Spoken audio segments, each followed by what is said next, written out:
Hello, my friends. We're going to continue talking about Course in Miracles. And I've mentioned before, recently, falling in love with the text. I never thought that would happen. I love the workbook lessons because I like directives.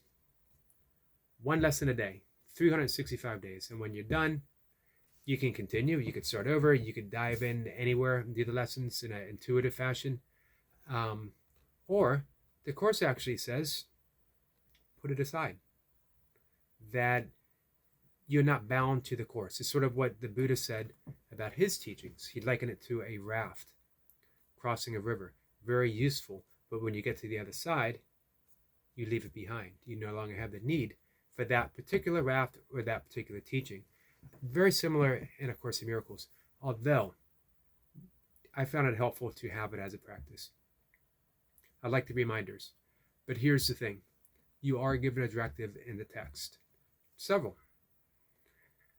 And I absolutely have loved diving in, reading it in a very intuitive fashion, skimming through the index, allowing my finger or my eyes to stop me on what needs to be read for that day or for the next several days. Right now, I've been reading chapter 6, and it gives a very clear directive. It tells us that we are teachers and that we teach what we most need to learn. And here's what we're supposed to teach. Teach only love, for that is what we are. It sort of harkens back to the introduction, that only love is real, nothing unreal exists. Therein lies the peace of God. Sometimes I think if we never got past that, the introduction, that would be enough. And it could be. Almost anywhere in the text, if we stop and we absorb what the actual meaning is and how it is applied to our life, I think that would be enough. And we could leave the raft behind. Forgiveness is the practice. Doesn't matter what words we use to forgive. Teaching love, we do through forgiveness. Incident by incident, moment by moment, person by person, we forgive. We're teaching love. We teach only love because that is not only what we are, it's what we need to remember. It's what we need to relearn what we are. So if we wanted to, we could get to chapter 6. Teach only love, for that is what you are, and proceed from there. It helps to have reminders. And that is why staying with the workbook or the text is helpful. To have it sink in. But in the end, it all comes down to putting the boots on the floor and walking. Walking the walk. Forgiving. There's no big technique. There's techniques offered. There's just remembering to teach only love. And that every moment gives you a choice. Chapter 6, which gives you this directive, also talks quite a bit about the lesson of the crucifixion. The lesson of the crucifixion is that we all survive our moment of perceiving that we are attacked. If Jesus had perceived that he was attacked on the cross, it would have been much more difficult for him to extend forgiveness to those who put him there. And yet, the lesson of the cross is that we all survive our own crucifixion. And more, that we have a moment of resurrection. And even more than that, we can offer a moment of resurrection to everyone we come in contact with. That's forgiveness.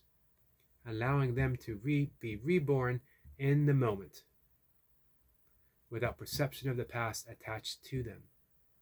It's hard for us to do, especially in the traditional way of forgiveness. I'm not ready to forgive. They haven't earned it. They're still doing the same thing. That is not giving them a moment in a resurrection. That is keeping them on the cross. And not only that, as they feel crucified, they crucify. They stay there. They're stuck in their own perception. They're stuck in their own judgments. Forgiveness is to look past that, to teach only love, for that is what we are. Sounds like a tall order? It actually isn't. It's natural. It's easy. and a large, tremendous, more than we can realize now, amount of energy is released. We free ourselves. We're liberated when we forgive.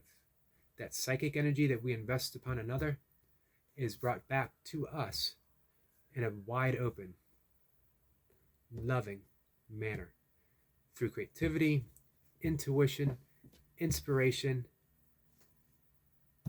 and just pure gratitude for everyone and what they bring you, even if it seems difficult, because they're doing you a great service. You get to learn to teach love. Without them, you wouldn't learn. And then where would we be? We'd be stuck in our own grievance. We would be giving grievance out, and we receive what we give. That's an important note. We receive what we give. If you're withholding forgiveness, if you are judging, if you are offering grievance and resentment, if you're hating, that's what you receive. I don't want that for anyone. I certainly don't want that for myself. So it is easier for me to forgive. It's no big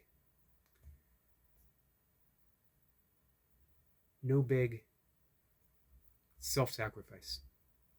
I'm not playing a martyr. Look at me, look how forgiving I am. Hey, it's kind of selfish. I want that freedom. I want that liberation. I want to feel that good. And I want to experience that unconditional love that is brought by my forgiveness. So yeah, it is kind of selfish. But here's the thing. Of course it's selfish. Because there's only one.